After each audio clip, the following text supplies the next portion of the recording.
5 habitudes pour sortir de l'hypothyroïdie. Ça vous intéresse? Je pense que oui, si vous êtes concerné par l'hypothyroïdie. Donc, aujourd'hui, on va voir 5 habitudes que vous pourriez mettre en place pour petit à petit sortir de cette situation.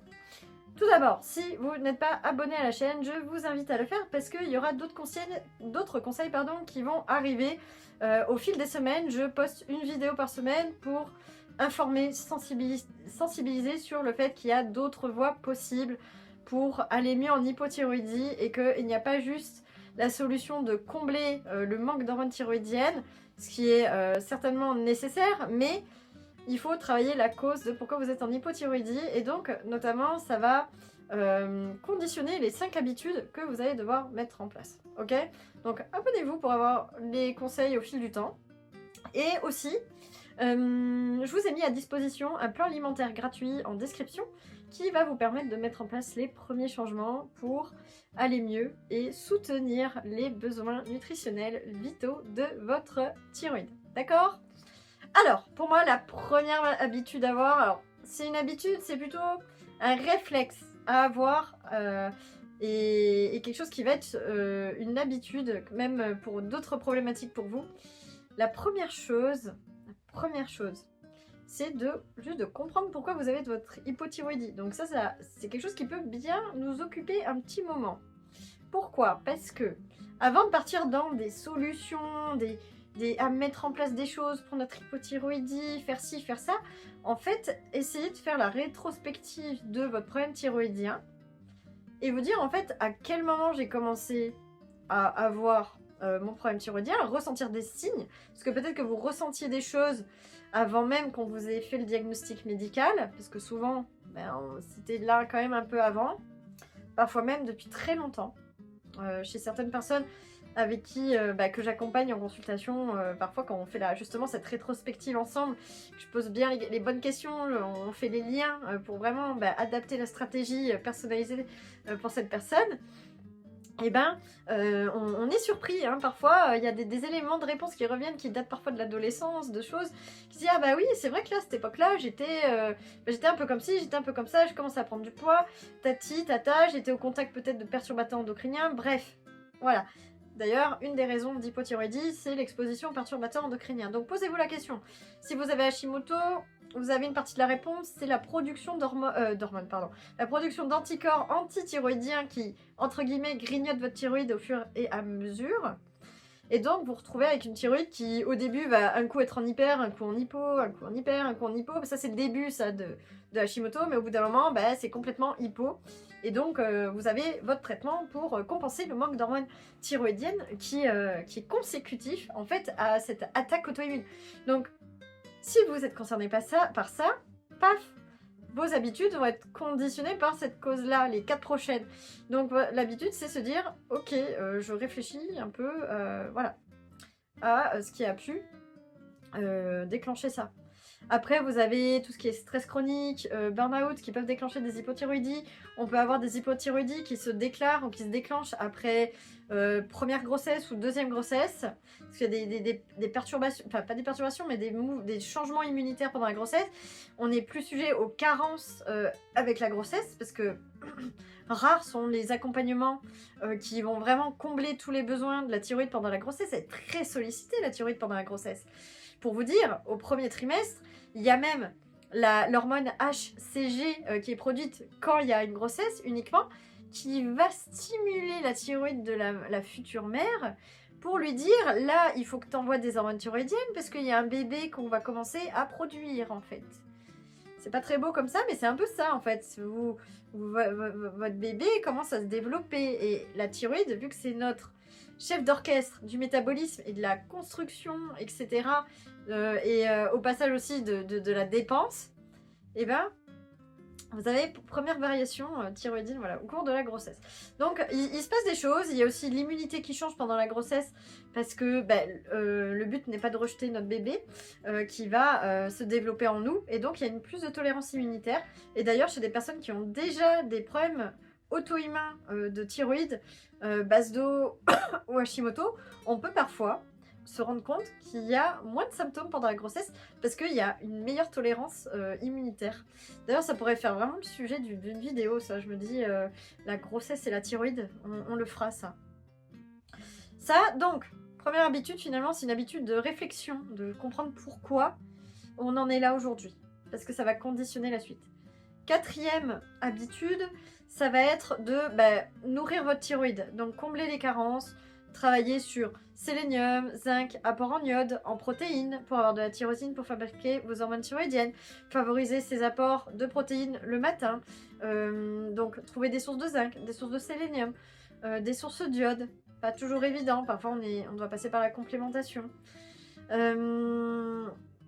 Magnésium, vitamine du groupe B, vitamine D, qui est nécessaire à l'activité de nos hormones thyroïdiennes dans nos cellules, parce que vous voyez, il faut que le message soit produit correctement, que la lettre soit écrite correctement par notre thyroïde, mais encore cette lettre, il faut qu'elle arrive à nos cellules pour faire son job. Et après, une fois arrivée au niveau de la cellule, il faut qu'elle rentre. Et on a besoin de vitamine D pour ça, on a besoin d'oméga 3 pour ça. Donc vous vous rendez compte tout ce qu'il faut et tout ce qu'on ne vous dit pas sur le point de départ ou la T4, que ce soit votre traitement ou votre thyroxine que vous produisez naturellement. Les deux, en fait, il faut tout ce que je viens de vous dire pour arriver au bout en fait de la chaîne et de l'action hormone thyroïdienne sur vos cellules, et donc métabolisme, perte de poids, enfin en tout cas régulation du poids, du transit, de la digestion, de la température, des cheveux, régulation du cycle capillaire. C'est incroyable. Donc ça, c'est la deuxième habitude, nourrir votre thyroïde, d'où le plan alimentaire aussi, que j'ai mis à disposition pour commencer à mettre en place ces habitudes. Troisième habitude, ça va être de réinstaurer une activité physique. Alors je sais, vous êtes souvent très fatigué, c'est très dur d'avoir une activité physique quand on est fatigué en permanence. Je le sais très bien. Je vois, bon ça c'est l'avantage des consultations, on va plus vite, c'est que souvent, en comblant les carences, etc., vous verrez que normalement vous devriez avoir un peu plus d'énergie. Si ça ne suffit pas, c'est que certainement vous avez besoin d'un accompagnement plus spécifique, plus poussé. Voilà, donc c'est toujours bien, au moins une fois, de prendre rendez-vous, et en fait vous avez votre feuille de route que vous pouvez suivre ensuite très longtemps en général. Ce qui est important surtout, c'est de s'y tenir. Voilà, ces conseils. Donc c'est de venir au moins une fois en rendez-vous, et après vous partez avec votre ligne de conduite, entre guillemets. Et après, bien sûr, ça s'ajuste en fonction des situations. Voilà, mais c'est pas forcément pour tout le monde, ça dépend. Le suivi, ça dépend pour qui. Voilà. D'ailleurs, si vous préférez être en autonomie, j'ai aussi créé mon programme Thyro Révolution qui est adapté à tout le monde. Hypo, hyper, nodule, ablation. Sachant que ablation, finalement, on peut mettre ça dans le groupe hypothyroïdie, parce que c'est une hypothyroïdie forcée. Sauf que là, le traitement est indispensable, parce que vous n'avez plus du tout d'hormones thyroïdiennes. Bref, passons. Donc ça, c'était... alors, voilà, donc je vous amène à cette troisième habitude, activité physique. Donc si vous pouvez, petit à petit, mettez en particulier du renforcement musculaire. Renforcement musculaire, c'est-à-dire pas que du cardio qui vous épuise. Et donc, en fait, ça peut être contre-productif et vous fatiguer. Et surtout, nous, et en particulier les femmes, car on fait moins facilement de muscles que les hommes, en fait, le fait d'avoir de la masse musculaire, et je vous parle pas d'avoir des gros muscles, hein, c'est juste d'avoir un corps tonique, ferme, avec du muscle qui est là, en fait, qui est là, qui est dur, en fait, quand on touche. Voilà, c'est pas avoir du gros muscle. Et bien, en fait, d'avoir ces muscles-là, vous allez avoir une capacité à produire et activer des hormones thyroïdiennes plus facilement, en fait. Vous allez d'ailleurs au passage améliorer votre sensibilité à l'insuline, qui parfois est un peu malmenée quand on est en hypothyroïdie. Donc vraiment, c'est petit à petit incorporer plus de renfort, mais sans vous épuiser. On peut faire du renfort sans s'épuiser. Et à vous de trouver la méthode qui va faire que vous allez vous y tenir. Donc au début, c'est de ne pas avoir trop les objectifs, c'est de se dire par exemple, si vous faites déjà un peu de marche ou des choses comme ça, c'est de vous dire, bah tiens, une des séances de marche que je fais, je vais la convertir en séance de renfort. Vous voyez? Si vous ne faites pas du tout de sport, bah, c'est une fois par semaine faire du renfort. Après, sur le lieu, bah, ça va être selon vos plannings, votre vie, si vous avez une vie de famille très dense ou si vous n'avez pas encore vie de famille, si vous préférez faire du sport chez vous, soit parce que c'est plus pratique, soit parce que vous préférez être chez vous, ou à l'inverse, vous, ce qui vous entraîne, c'est d'être dans un cours collectif, d'avoir un groupe qui fait qu'en fait, de savoir que vous avez ce cours-là, vous allez y aller quoi qu'il en soit, parce que vous savez que vous l'avez ce cours-là, vous devez y aller. Ça sera peut-être plus facile pour vous aussi. Puis aussi, il y a les personnes qui préfèrent aller à la salle de sport, faire leur truc tranquille dans leur coin. Ça, c'est moi. Moi, j'aime bien aller à la salle tranquille, à l'horaire qui me convient. J'y vais tôt le matin avant de démarrer ma journée de travail. Je fais mon renfo, 3/4 d'heure, 3/4 d'heure, 1 heure. Et c'est bon, et j'ai toute la journée pour moi et ça me casse pas la journée. Mais ça, c'est mon fonctionnement. À vous de voir ce que vous pouvez faire. Mais vraiment, ça sera bénéfique sur le long terme pour vous sortir de l'hypothyroïdie. Donc ça, c'est la 3e habitude. D'accord? 4e habitude, ça va être de travailler vos besoins caloriques. Je m'explique. En fait, moi, c'est quasiment, allez, pas systématique, mais un gros pourcentage de personnes que j'ai en rendez-vous qui ne mangent pas assez. Et ça... c'est quelque chose qui va freiner l'activité de la thyroïde. Pourquoi? Alors, pourquoi? Soit, donc, vous avez pris l'habitude de pas beaucoup manger parce que vous avez décidé de faire du jeûne intermittent, vous mangez pas le matin, donc naturellement, vous avez moins de calories. Et puis, il y a un peu cette idée qu'on nous a bien instaurée depuis très longtemps que moins manger, ça fait perdre du poids. Et vous vous rendez bien compte, dans votre situation, c'est très fréquent en hypothyroïdie, on mange de moins en moins. Mais en fait, on voit bien qu'on perd pas de poids. Tout est bloqué, il y a un truc qui est bloqué. Alors oui, parce que la thyroïde est ralentie, mais ça va entretenir le système, en fait, si vous continuez à faire ça. Parce qu'en fait, la sous-calorie, les régimes à répétition sont des formes de sous-calorie. Donc le jeûne intermittent, si on comble pas les besoins caloriques journaliers dont on aurait besoin, et le passé de régime restrictif et qui souvent en plus vous génère des carences parce que beaucoup de régimes sont totalement délétères dans le sens où ils tiennent pas compte des besoins micronutritionnels. Donc en plus vous vous retrouvez avec des carences souvent de nutriments qui sont indispensables pour votre thyroïde, donc double peine. Fait que en fait quand on est en sous-calorie, le corps il le capte en fait ça. Il y a une captation qu'il y a moins de capacité à produire de l'énergie à partir de ce qu'on mange. Donc en fait, il y a une réponse adaptative qui est un but de protection, parce que le corps, en fait, lui, il va vivre tout ça comme une famine. Donc, en fait, il ralentit le métabolisme. Et pour ralentir le métabolisme, on ralentit l'activité thyroïdienne, parce que c'est le chef d'orchestre du métabolisme, la thyroïde. Donc on fait moins d'hormones thyroïdiennes pour moins activer la production d'énergie, d'ATP par nos cellules, de ce moteur de consommation d'énergie pour pouvoir faire tout ce qu'on fait dans la journée. Et ça, il va réduire. Voilà. Donc 4e habitude, il va falloir vous réconcilier avec la nourriture et les calories. Alors attention, quand je dis calories, c'est pas manger rajouter une pizza dans la journée ou de la malbouffe dans la journée. Ça va être plutôt de rajouter des bonnes calories, de la densité nutritionnelle. Vous voyez, et surtout, ne plus vous restreindre et vous dire qu'en fait, c'est presque un travail psychologique de se dire manger plus calorique mais de qualité ne va pas me faire grossir. Et parfois, ça peut même demander un accompagnement dans le comportement alimentaire. Moi, j'ai eu des personnes qui me disent, mais moi, j'ai un passé j'ai tellement fait de régime, j'ai tellement été dans le contrôle, ou j'ai eu des troubles du comportement alimentaire. Moi, ça va me replonger dedans, en fait. Vous me dites de m'en remanger, voire plus, parce que qui plus est, quand on est en hypothyroïdie, on a le métabolisme de base qui est ralenti. Parfois, on a même besoin de faire des relances métaboliques. Et là, je travaille avec d'autres partenaires, d'autres professionnels pour soutenir la relance métabolique dans certains cas. Et ça, au niveau psychologique, c'est perturbant parce qu'on se met à augmenter les calories, parfois beaucoup. Mais on va s'appuyer d'aliments caloriques sains. Je vous donne des exemples, olive, avocat, l'huile d'olive. Ça augmente rapidement le nombre de calories dans un plat. Par exemple, une cuillère à soupe d'huile d'olive, une date, ça augmente tout de suite le nombre de calories, mais on n'est pas sur un gâteau. Ça va pas avoir le même effet qu'un gâteau, vous êtes d'accord? Gâteau, c'est sucre blanc, additif, même en bio. édulcorants, sirop de glucose, il y en a plein, même dans les gâteaux bio, enfin voilà. Alors que vous mangez une date, vous avez des fibres, vous avez du potassium, vous avez... Oui, il y a du sucre, il y a de la calorie, mais en fait, votre corps va totalement se comporter différemment avec ça. Voilà. Et donc je parle vraiment pour les personnes qui sont sous calories, parce que après il y a des personnes qui ne le sont pas, qui ont des pulsions alimentaires, des choses comme ça. Non, là vous n'êtes pas concernés, je parle vraiment des personnes qui mangent pas assez en hypothyroïdie. Donc ça c'est la 4e habitude.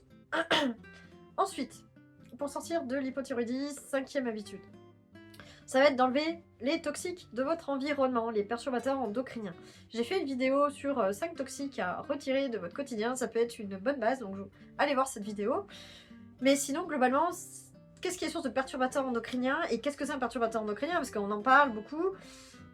Mais en quoi ça va perturber la thyroïde? Un perturbateur endocrinien, il peut agir à différents niveaux au niveau de la thyroïde. Il peut bloquer l'absorption de l'iode, par exemple, par la thyroïde. Ça, c'est une perturbation endocrinienne parce que on n'aura pas d'iode pour fabriquer nos hormones thyroïdiennes. Hein, on a besoin d'iode et de protéines pour produire des hormones thyroïdiennes. 2 briques principales. Et en particulier, une partie des protéines qui est l'acide aminé de tyrosine. C'est de ça dont on a besoin pour produire nos hormones thyroïdiennes. Ok? Donc, il y a des toxiques comme le fluor, le brome, qui vont perturber l'absorption de l'iode. Dépolluer votre environnement. Voilà, donc en grande partie, c'est la cuisine et la salle de bain. Voilà, dans la cuisine, ça va être l'eau. Filtrez votre eau. Évitez, je sais que ça donne pas beaucoup de choix, mais il faut filtrer l'eau du robinet. Parce que si vous prenez l'eau du robinet seule, c'est plein de perturbateurs endocriniens, de résidus de pilules. Le nombre de femmes qui urinent leurs pilules tous les jours, vous imaginez. Aujourd'hui, les stations de traitement ne savent pas gérer ça. Les microplastiques également, qui sont des perturbateurs endocriniens. Et en fait, ces perturbateurs vont agir en perturbant aussi donc l'activation des hormones thyroïdiennes. C'est le cas par exemple des métaux lourds. Métaux lourds, mercure, très connu, qu'on retrouve dans les gros poissons, poissons gras. Parce que les métaux lourds ont une affinité pour le gras. Donc saumon, thon, ça dégage. Sans parler, on est d'accord, c'est un autre sujet, de l'impact écologique de la consommation de ces poissons-là en fait. Il y a trop de consommation là-dessus. Donc, au passage, vous faites aussi un geste pour la planète, ce qui est toujours quand même sympa. Voilà. Je referme la parenthèse là-dessus. Et donc, ces métaux lourds, en fait, qu'est-ce qu'ils vont faire? Ils vont bloquer l'activation des hormones thyroïdiennes. Pourquoi? Parce qu'en fait, ils vont se placer sur... donc, je ne parle pas trop dans la biologie et la biochimie, mais en fait, on a des enzymes qui permettent d'activer nos hormones thyroïdiennes. La T4 en T3, parce que c'est la T3 qui agit sur nos cellules. Je radote par rapport à d'autres vidéos, mais peut-être que vous n'avez pas vu les autres vidéos. Donc, la T3, c'est l'hormone thyroïdienne qui agit sur nos cellules et qui donc active notre métabolisme. Ok? Donc, si on veut perdre du poids, il faut qu'on ait de la T3 et que la T3 puisse rentrer dans nos cellules. Donc, les métaux lourds bloquent ça, l'activation de T4 en T3. Pourquoi? Parce qu'ils se mettent à la place d'autres métaux dont on a besoin, eux qui sont bénéfiques, des oligo-éléments, comme le sélénium. En fait, le sélénium ou le fer, en fait, il aide des enzymes à faire ces activations-là. Donc le fer, d'ailleurs, donc très important pour les nutriments nécessaires à la thyroïde. Donc, fer, donc ils vont se mettre à la place du fer, les métaux lourds. Parce qu'il y a une similitude en fait, et donc ils se mettent là, et du coup l'enzyme, elle est bloquée, parce que c'est pas du fer qu'il y a dessus, donc elle prend pas la bonne forme qu'il faut pour faire son job, et tout est bloqué. La chaîne de production est bloquée, vous voyez? Donc, voilà. Autre chose pour dépolluer votre environnement, c'est d'enlever tout ce qui contient des métaux lourds. Attention, si vous avez des amalgames dentaires et que ça vous donne envie de les enlever, il faut absolument aller voir un dentiste qui est formé là-dessus, parce que retirer un amalgame dentaire sans bonne formation peut être plus néfaste que le garder. Vous voyez? Parce que ça va libérer, remettre en circulation potentielle dans le sang plein de métaux lourds. Donc attention, il faut un dentiste aguerri par rapport à ça, vraiment très bien formé là-dessus. Ok? Dépolluer la salle de bain, les cosmétiques, les produits pour vos cheveux. En plus, en général, on perd nos cheveux quand on a de l'hypothyroïdie, on teste plein de produits qui sont parfois pas très très bons. Je ne citerai pas de marque, mais certaines marques qu'on retrouve chez les coiffeurs, vraiment, c'est pas terrible. et certains produits de beauté, l'acide salicylique. Récemment, il y a des études, c'est encore un sujet à débat, anti-acné, qui, bon, bah voilà, qui sont des perturbateurs endocriniens, le maquillage, etc. Donc, franchement, c'est votre problème de santé, finalement, c'est une invitation à retrouver du bon sens et des habitudes. Donc là, c'est la dernière habitude, dépolluer votre environnement. Des habitudes qui vont finalement respecter votre corps, vous faire du bien et faire que vous allez être une personne encore mieux dans sa peau, mieux dans son corps, qui sait que ce qu'elle utilise pour elle, c'est quelque chose qui va lui faire du bien. En fait, il faut que vous retrouviez ce lien avec votre corps, lui faire du bien, l'honorer en fait. Donc là, je pars plus dans le psychologique, mais en fait, tout ça, c'est pourquoi vous le savez, en fait, vous voulez vous réconcilier avec votre corps, vous voulez retrouver de l'énergie, vous voulez que votre avenir santé soit plus rassurant, plus sûr. Et ben ça passe par là et ces remises en question, ça peut bousculer, on peut se dire mais non, mais c'est n'importe quoi. Non, il y a vraiment tout ce que je vous dis, il y a des études là-dessus, il y a des études scientifiques et parfois c'est même juste du bon sens, on est d'accord? Voilà, donc je réinvente vraiment pas la poudre, tout est sourcé, cherchez, faites vos recherches sur internet. Les études scientifiques sont en anglais, mais aujourd'hui on peut traduire les pages sur Google, donc vous pouvez taper, chercher les études si vous avez ressenti le besoin de preuves, mais honnêtement, moi je prémâche le travail pour vous. Donc vraiment, vous pouvez appliquer là, c'est du bon sens. Et vous verrez, petit à petit, vous ferez même des économies, parce qu'en général, quand on enlève tout ce qui nous intoxique, oui, on va rajouter d'autres choses qui peuvent avoir un coût, comme un système de filtration de l'eau, etc. Mais il y a des choses que vous n'achèterez plus à côté. C'est pareil pour les cosmétiques. Moi, par exemple, j'en utilise beaucoup moins, et le peu que j'utilise, eh ben, me fait réellement du bien à ma peau. Donc en fait, j'ai pas besoin d'utiliser des tonnes de produits de beauté. Et comme au niveau de ma nutrition, ben, je fais attention. Après, je suis comme tout le monde. Je peux faire des écarts et ça, c'est pas un souci. Vous pouvez faire un écart de temps en temps, une fois dans la semaine, etc. Enfin, c'est pas la question. La question, c'est d'avoir des routines régulières qui reviennent souvent. Enfin, qui reviennent tout le temps, qui deviennent votre nouveau quotidien. On n'est pas dans des régimes hypothyroïdiques. C'est plutôt retrouver le bon sens et ce qui vous convient en termes d'alimentation pour vous stabiliser, retrouver une santé thyroïdienne. Tout simplement. Et donc, ça va se ressentir sur votre peau, sur avoir une peau moins sèche, sur vos cheveux, avoir des cheveux en meilleure santé qui ne tombent plus. Voilà. Bon, j'arrête là parce que ça devient un peu long la vidéo. Mais voilà, vous notez bien ces 5 points. Et travaillez dessus. Et puis bah, dites-moi en commentaire un peu ce que vous en pensez de tout ça. Si vous faites déjà des choses, si vous avez des choses que non, vous connaissiez pas, vous avez envie de le faire, d'investiguer, parce que en fait, c'est hyper intéressant de le faire et on peut vite se prendre au jeu. Surtout quand c'est pour être mieux, en meilleure santé et être mieux dans ses baskets, quoi. Voilà. Donc, voilà, abonnez-vous si c'est pas fait, parce que il y aura d'autres conseils. Et puis, je vous souhaite alors une agréable soirée ou une agréable journée selon quand est-ce que vous regardez cette vidéo. Surtout, prenez bien soin de vous. Et je reste disponible s'il y a des questions.